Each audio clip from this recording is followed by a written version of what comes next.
In this video, I'm going to show you how to cancel your YouTube TV subscription, whether you're switching services or just taking a break.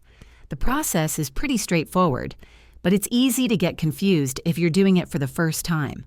To start, open a web browser on your phone, tablet, or computer and go to tv.youtube.com. Sign in with the Google account you use to subscribe to YouTube TV.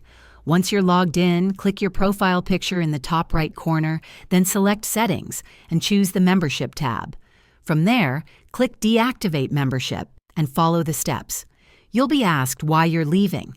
Feel free to select an option or skip that part. Then confirm you want to cancel.